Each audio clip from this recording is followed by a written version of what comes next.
All right, good morning, CSL Midtown. My name is Reverend Kit Holmes. I'm going to ask you to join me live this morning singing Love Lives in Me. Just, you all know you have to know the first word. We're going to start with the word love, and it goes like this.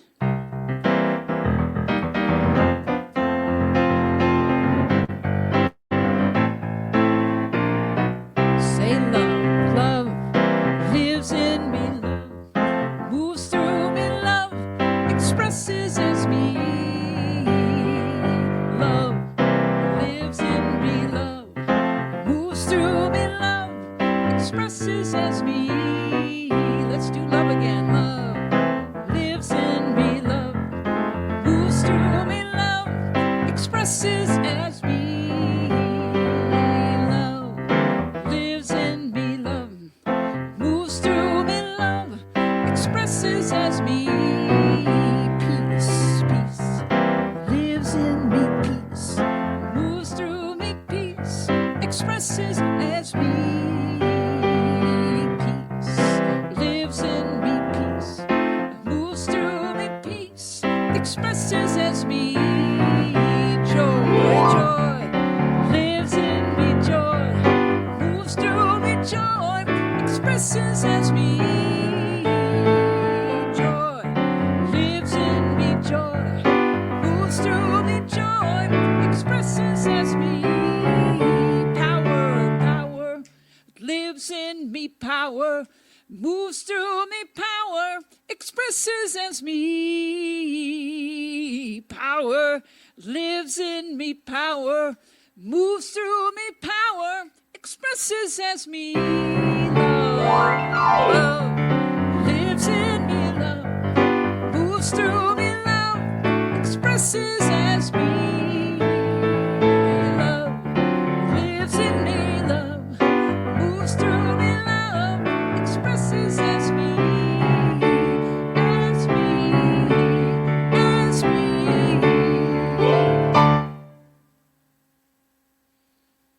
All right. Thanks for that opening song, Reverend Kit. All right. Such is the nature of life that all it asks and all it wants is the opportunity to appear. And you are that opportunity, and so am I. Welcome to the Center for Spiritual Living Midtown Atlanta, where you are welcome. Whoever you are, whatever path brought you here today, please know that you are welcome and celebrated. We know who you are. You are an individualized expression of the divine life in which we all live. We are life's opportunity to be someone unique and wonderful. Whatever your ethnic background, religious affiliation, however you identify yourself, describe yourself, we are glad you're joining us here today. You are welcome to be a part of this community in whatever way serves you. I'm going to read our vision statement. We are a strong, open, globally connected community centered on the clarity of principle. Through teaching, service, and practice, we create a safe and respectful environment that supports healthy spiritual growth. And now, our Declaration of Principles as written by our founder, Ernest Holmes. A few of the Declaration of Principles we live by. I believe in one God, one absolute power, and first cause to all things. I believe that this power is perfect love, and it creates out of a desire to express love. I believe all thought is creative, and how I choose to think creates my personal experience. I believe in the unity of all life, and the immortality of the individual soul forever unfolding. I believe in the eternal goodness, the eternal loving kindness, and the eternal givingness of God to all. And so it is. So grateful. Hey. So it is. So, for those of you who have been here for a while, who are new to this Centers for Spiritual Living, a practitioner is someone that's demonstrated the ability to use spiritual practice and spiritual laws to bring about great changes in their lives. They have demonstrated that they know how to bring about these changes in others when asked. Licensed by Centers for Spiritual Living, they are available to provide you guidance and support in whatever areas you're looking for assistance in. And you can contact them through our website, cslmidtown.org. And our practitioner today has been having some technical difficulties. So I am going to go through and do a spiritual mind treatment, which is an affirmative prayer. This is what we learn in class and teach, and brings us into greater contact with our connection with God. So if you would, close your eyes, take a deep breath, and know this with me. There is one life in and through and as all things, and I am one with that life. In that knowingness, I know that everything is in right and perfect divine right order. Everything I need to know, I know. Everything I need to do, I take action on. For I am divinely inspired. Our speaker today is inspired, musically inclined, terrific, and inspirational. So we are all open to this message that comes through us, to us, in this knowingness of joy, power, love, song, all these aspects of God that live through us right here, right now.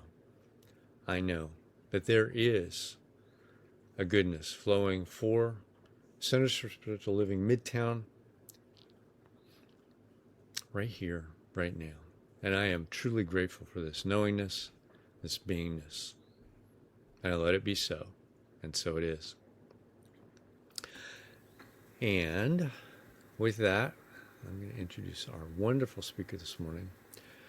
By any measure, Reverend Kit Holmes' musical gifts alone are extraordinary. You've already heard them.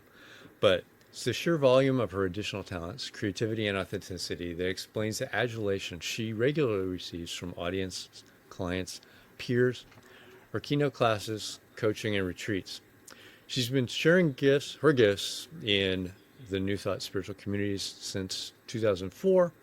Since her introduction to Science of Mind teachings in 1999, Reverend Kit has immersed herself in studying living the principles of science, spiritual consciousness. Her 6 highly acclaimed commercially released albums of original songs reflect them all. She possesses a masterful ability to hide God in plain sight in lyrics that encompass the heartbreak and humor of both being fully human and divine, without ever sounding churchy. On April 30th, 2025, which was just last month, Reverend Kit received her ordination as a religious science minister. And we welcome her this morning. Thanks, Reverend Kit. Welcome. Thank you so much. I am so very grateful to be with you this morning. And I'm going to share a song before I go into the talk. This is called Here to Be.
light for justice, a light for hope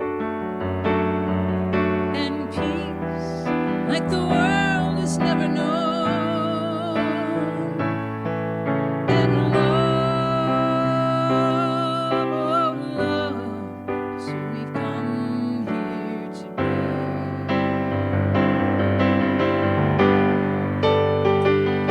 Light for freedom, light for joy and healing like the world has never known, and love, oh love, so we've come here to be.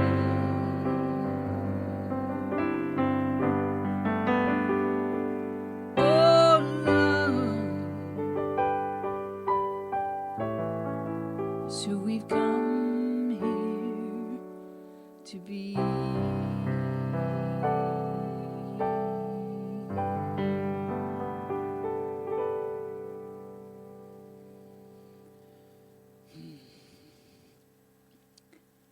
Love is indeed who we have come here to be. We are knowing this. We know and we claim and we proclaim every time we talk about what we believe, when we read those principles. We know that love is the greatest power in the world. It can fix anything. It can solve anything. And that is what we have come here to be. And when we hold that as our foundation, when we remember that, when we embody it, when we are in consciousness going, yeah, that's the only thing going on here, is that we've shown up to be love. That helps us move into that place, standing on that solid foundation of speaking up and singing out and standing in the truth of who we are. That's what we're talking about today. So hold on to that thought, because it's going to be in and woven through. Sorry, I keep hitting the mic. The foundation on which everything rests, everything, our health, our abundance, our relationships, our work in the world, all of it. We've got to stand on that solid foundation of knowing that we are not only loved, but we are loved and we are loving. There's a lot, I don't have to tell you this, there's a lot going on in the world right now that is calling us to stand up, to speak out, to sing out. And there's an issue with this idea that staying silent is an option. We stay safe when we're silent, but it is not an option. There are lots of consequences for our remaining silent.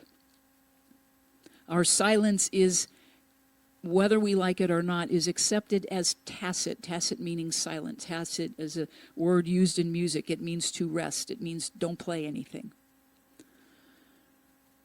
It makes us complicit. Those that want us to remain silent think that we are in agreement when we are silent. We have the benefit, in this day and age, in this time right now, we have the benefit of very well documented history of things from not that long ago, and just the history in this country, but less than 100 years ago, of what was going on in Germany, in Nazi Germany. That gets tossed around a lot. You know, we see it, we know it, we must speak up. The saying, they came for the fill in the blank, and I remain silent, and fill in the blank, and fill in the blank, and you know it, you've seen it, it's in the memes, it's all over the place. But there is a deep spiritual cost to us for remaining silent.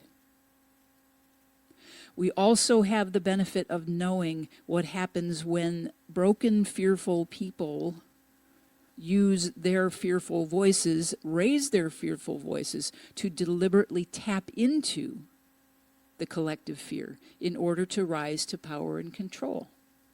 So there's this double-edged sword of silence, being complicit in staying silent, but also intentionally using our voices, we can, in either direction, for the good of all or for the good of one or just a few people.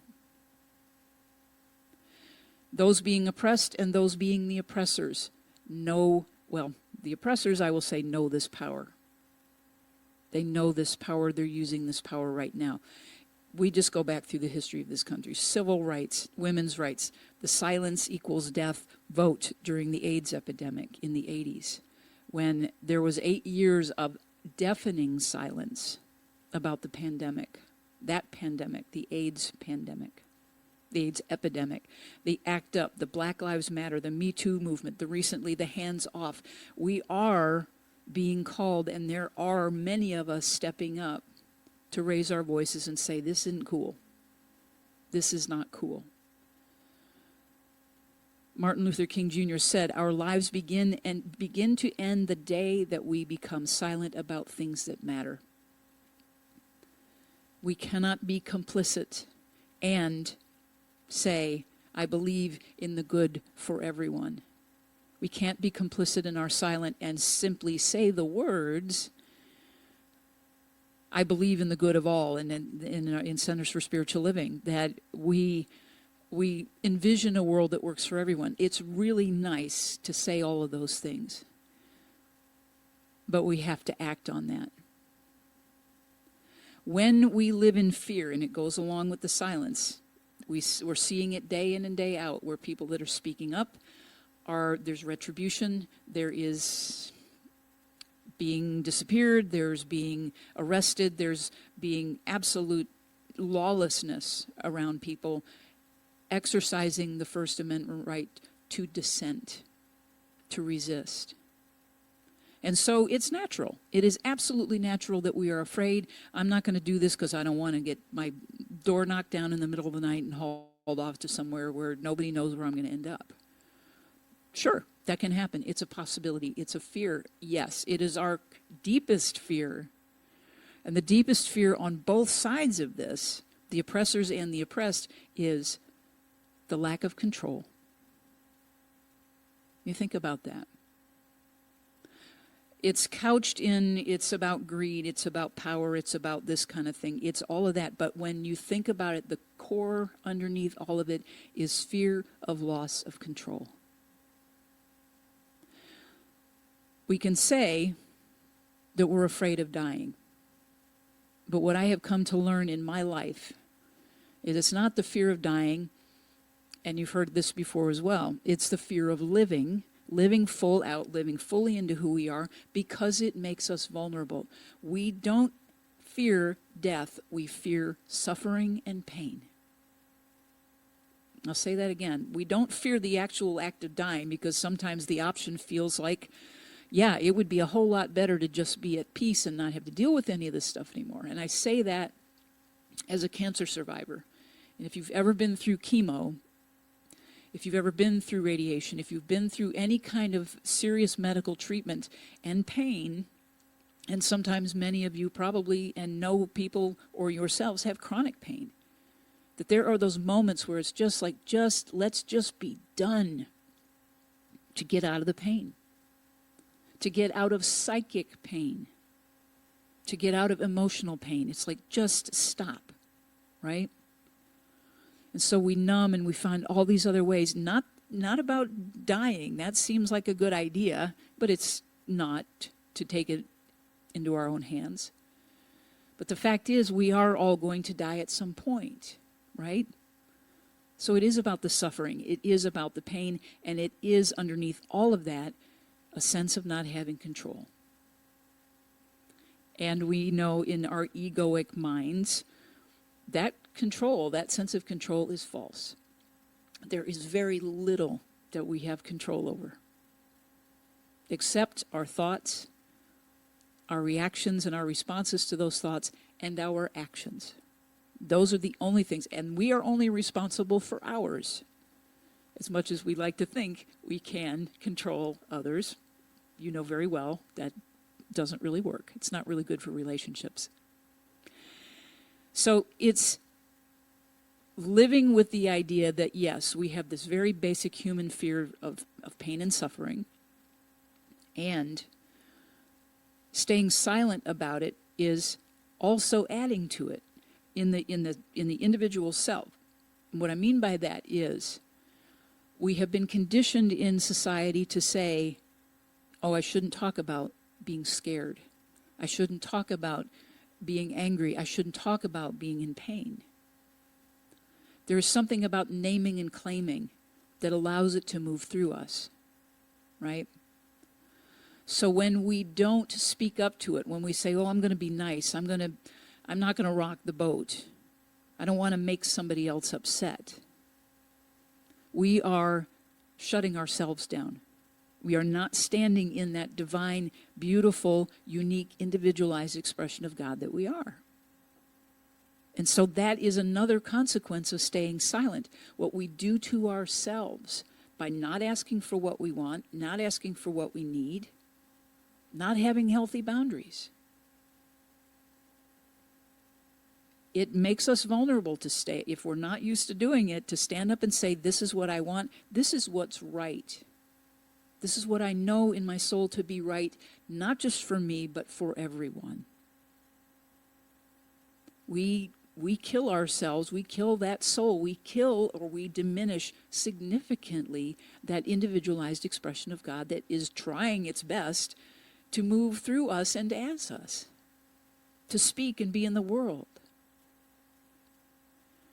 James O'Day, in his book, The Conscious Activist, Where Activism Meets Mysticism, says this: spirituality cannot exist in a vacuum, ignoring social conditions or the plight of humanity.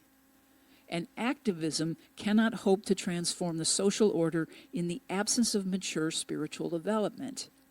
Both must grow beyond any form of privileged exclusivity. In fact, they each must embrace a reality that joins them in the service to the individual and collective liberation. So on the one hand, to be totally spiritual and go on the way end of the woo-woo and toxic positivity and spiritual bypass does not serve activism. And activism without any kind of a spiritual component to it is really just noise and shouting and contributing to, in my opinion. That's one of the things that we can do in this work, in our advocacy work, and in our resistance, is to stand up and look at that and say, am I just shouting and adding to the echo chamber? What is mine to do in this? And I'll get to these little tips here in a minute of how to practice learning how to stand up and speak up and sing out and be those beautiful, unique, divine, crazy, messy beings that we are. The steps for overcoming that fear of speaking out: find your inner voice. Embrace your voice. It means going on the journey of self-discovery, which I know all of you are on in some shape or fashion, some form. That's what brought you to CSL, is a deep desire, Spirit's deep desire, to move and express in and through you and as you, bringing you to a philosophy and a teaching that allows a safe space for you to find that. There's a philosophy that doesn't shame you or blame you. There is a deep understanding and a mystical education in this. I found Science of Mind, believe it or not, in North Georgia. A friend of mine found it for me in the form of the magazine 25 years ago. They were at a Unitarian Universalist church in the North Georgia mountains, and the Science of Mind magazine was on a 8-foot fold-out table with nothing else around it. And she picked it up and she brought it back to me and she said, I think this sounds like you. And I read it cover to cover and I said, oh my God, there are people that think like I do. Where can I find it? And that was the beginning. That was the beginning of this journey. So we're in a philosophy that is just embracing us, absolutely embracing us and lifting us up to that place that says, yes, go deep, explore, figure out who you are. Where we stop letting other people define us. And it takes a lot of work, and a lot of it is very painful to move through the paradigms that we have been conditioned to believe about ourselves. So engage in spiritual practice. That's another thing. Spiritual mind treatment, meditation, visioning, drumming, shamanic journeying, dance, anything that gets us up, first of all, into our bodies, grounded in our bodies, but also gets us out of our heads. It opens up our hearts. Daily practice, adding those things, gives us the strength and the confidence and the courage to start saying, this is what I believe. This is who I am. And in community, we can do this by creating safe spaces. We do that by creating like a spiritual community like CSL Midtown, where you can have conversations, where it is a safe container where all opinions, all viewpoints are heard and respected and honored.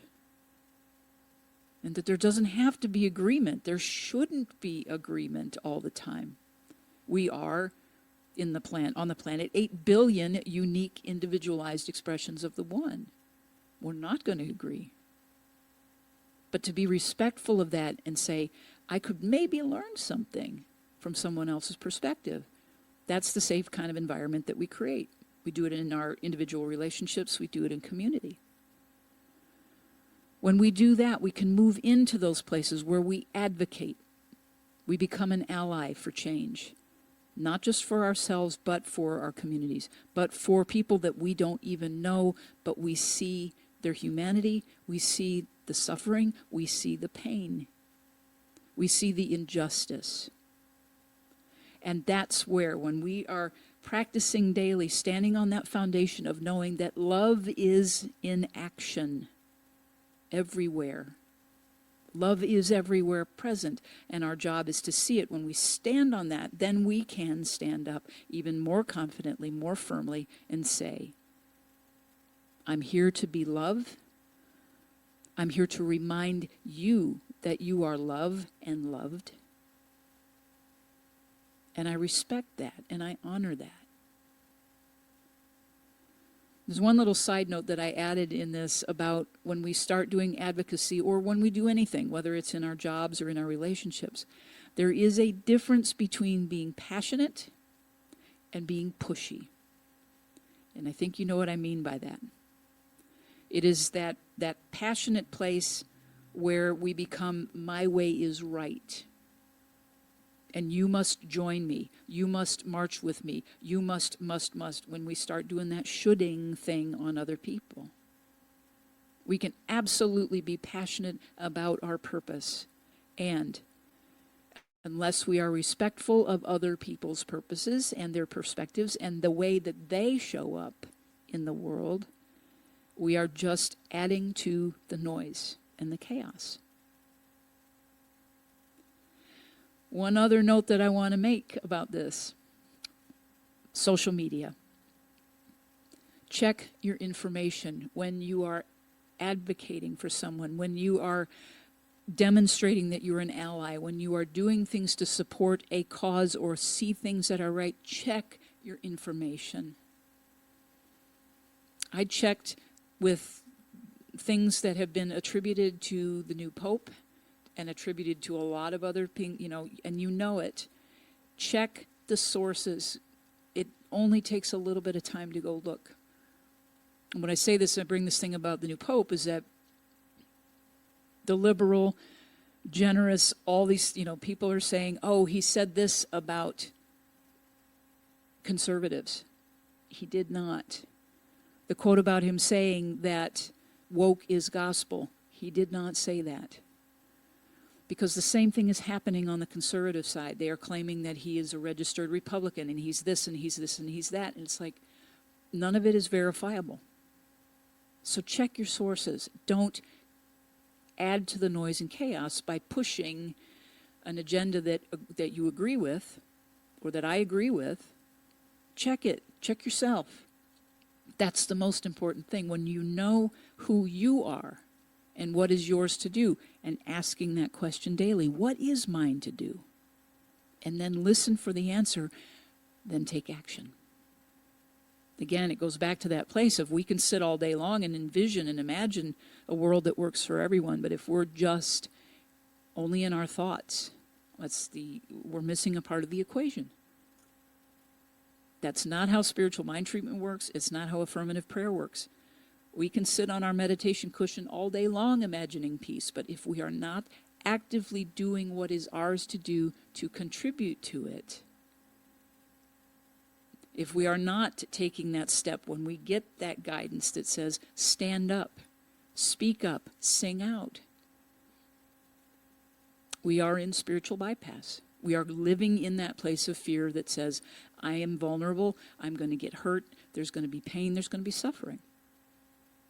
This is our work. It is not easy. But the thing that I want to remind you of in this time is that you're here. You are alive on the planet in this time in history for a purpose. Spirit brought you here, whatever your soul's agreement with that, whatever past lives, whatever your perspective on that or your belief in that is, the truth is we are here right now in the middle of this, and we can either contribute to it, run away from it, or we can face it head on and transform. To speak up by doing this. In this teaching, it is important that we don't rail against something. It is that quote from Ernest Holmes. It says, be for something and against nothing. So your language is important. The way that you speak is important.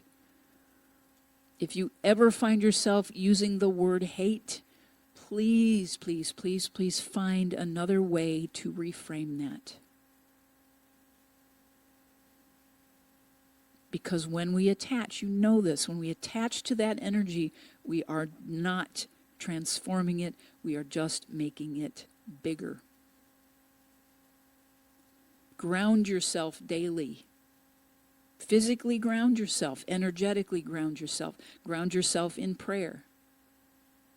Ground yourself in your body. Take a moment throughout the day when you're feeling anxiety, when you're feeling stressed. Just do a check-in. Where are my feet right now? Am I hot? Am I cold? Am I hungry? Am I tired? Am I sad? Am I angry? Just acknowledge where you are. Acknowledge the physical. Where am I sitting? Do I need to get up and stretch? Only takes a few minutes to ground, and ground in consciousness, to go back to that place. Love and God, love/God, I think they're interchangeable, is the only thing happening right now. Am I in agreement with it? Am I doing what is mine to contribute to the furthering and the expansion of that love, or am I withholding? Also understanding, yes, it's okay to rest. Yes, it's okay to take a step back and break, and take a break. Take a breath. Ground yourself in that question. What is mine to do? Mine. Not what I think everybody else should be doing. What is mine to do as an individualized expression of the one? Me. And then do it. Do it. It is taking the act. Dale Carnegie, that good old motivational, good old Dale Carnegie says, inaction breeds doubt and fear. Action breeds confidence and courage. If you want to conquer fear, do not sit home and think about it. Go out and get busy. Right? Okay. Stand in your power. Don't let other people's opinion of you shift you from that. Again, remember, we go back to that place. Very, very human. If I feel vulnerable, I'm going to suffer, I'm going to feel pain. We don't get hurt without other people's permission. That is what standing up, speaking out, raising your voice, singing your song out loud is all about. Because guess what? Everybody's trying to do it. Everybody's trying to do it in the way, in whatever mixed up, messed up, distorted way it might be happening. Everybody wants to be heard. Everybody comes at it differently. The lesson in Course in Miracles, that everything we do is either a cry for love or an expression of love. We're either trying to get it or we're giving it. And usually when we give it first, we get it back. Practice gratitude, self-acceptance, self-compassion, self-forgiveness. Man, Let yourself off the hook every now and then. Just say, I'm doing the best I can with what I have at the level of conscious awareness that I have in this moment. Can I shift my consciousness? Yes. And then I will get the next set of opportunities to live into that. There is only that one power for good, as Ernest Holmes says. That power for good in the universe, greater than you, and you can use it. We can all use it. That power is love. We can use it or we can lose it. Practice. Baby steps. Daily. There is not a single one of us individually that is going to rescue, save the planet. It's not ever happened in the past. It probably won't ever happen in the future as long as humankind exists. One person is not the savior. We've had a lot of teachers, yes, but we have been given the tools. Everything we need is always available to us. Give thanks for the power that we have this teaching, that we have these principles that we can use every day. Give thanks that you're alive in this time in history to use those tools, to use these principles, and to use your voice and your power. Love is who you have come here to be. You lack nothing. Everything that you require and desire is already given, and it is given freely. We just have to accept it. Just accept it with gratitude. Believe that you deserve it because you do. Stand in the truth of who you are. Lift your voice loud and proud. Make art, make music, make poetry, cook good meals. Use your hands to create something useful. Be present. Just be present for someone without trying to fix them. Just be present for someone who has maybe forgotten in the moment who they are. They have forgotten that they are loved and they are loved. Seems pretty simple. Simple but not easy. We know this. So I'm going to finish out with gratitude about using our voice, lifting our voices, lifting it in gratitude. And I thank you so much for allowing me to be here with you today. Let me finish this song. Here we go.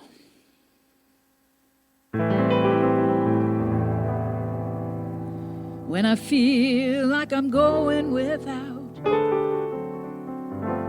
I'm going within.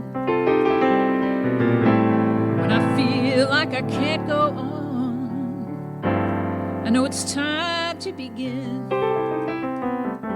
To remember the good things you've given to me. Life, love, health, prosperity. All I do is say thank you. And I am free. I lift up my voice and I sing with you by my side. I could conquer anything for your love and all the joy you bring.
Thank you, Reverend Kit, for that awesome inspiration.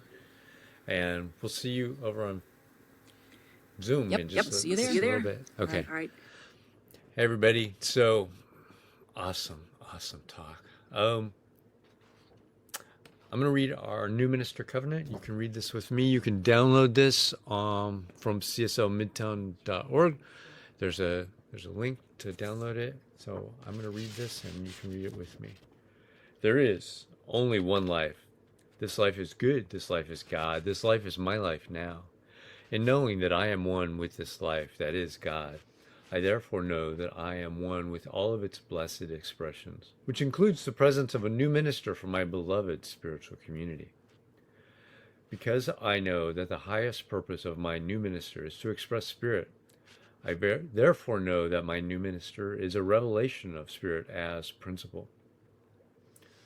I further know that my new minister is the fulfillment of that which has been promised by God, for it is written, "Principle is not bound by precedent. It operates according to law, and it is always available to those who are willing to align themselves with it." As I stand in agreement with my beloved community, I see my new minister before me as inspiring spiritual oneness through wisdom, love, and authenticity. I now intend to experience my new minister in full cooperation and agreement with my community, knowing this truth about myself. For I am inspired to live as love in the expression of principle. I am awakening the wisdom within me by clearly communicating the principles of universal truth.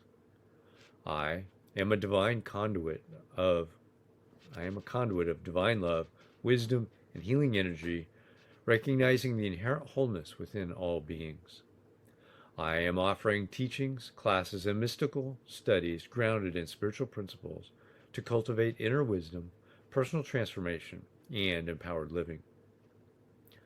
I am extending the love, compassion, and transformative power of spirit into the wider community, fostering connections that heal, uplift, and support individuals in their unique journeys. As I now accept the highest expression of a new minister into my life, I know that they will be revealed in a way that expresses spirit and serve the highest and greatest good of all who are touched by their presence. I am grateful God is gracious, and so it is. So now it's time for our conscious giving. You can go to cslmidtown.org/donate, scan the QR code. Either way will get you to our donation site.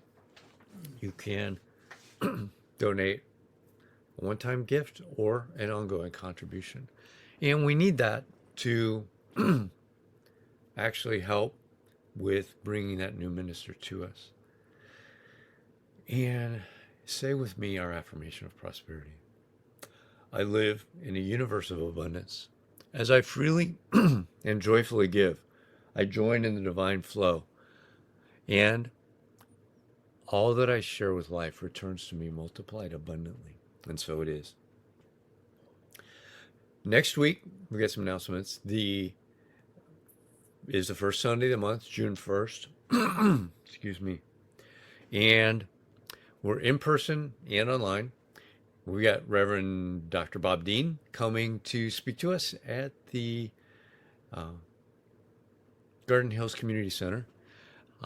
Sundays before, if you're interested in a study group, we've got that study group that starts at 10 a.m. on Zoom. You can get there by going to cslmidtown.org, scrolling down to the Zoom link, clicking on that with the passcode will get you into that. And they're studying the Science of Mind textbook, that very thick textbook. You don't have to have read it. You can come, join the discussion, do that. Download the New Minister Sacred Covenant Easy Prayer from the website, and let's do our affirmation of life.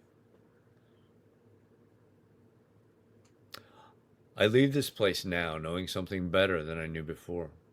I go forth into the world with a heart full of love and a mind full of good sense. I look at the world in a greater way, knowing that I have within me everything I need to create the life I desire. I give thanks for this understanding, and I am grateful for the spirit of life that lives through me. And so it is. You can join us over on Zoom to have a discussion with Reverend Kit. And have a great week, everybody.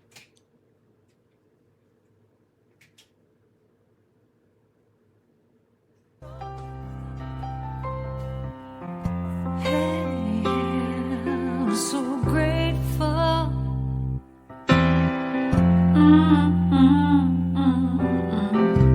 I'm so grateful. I'm so grateful.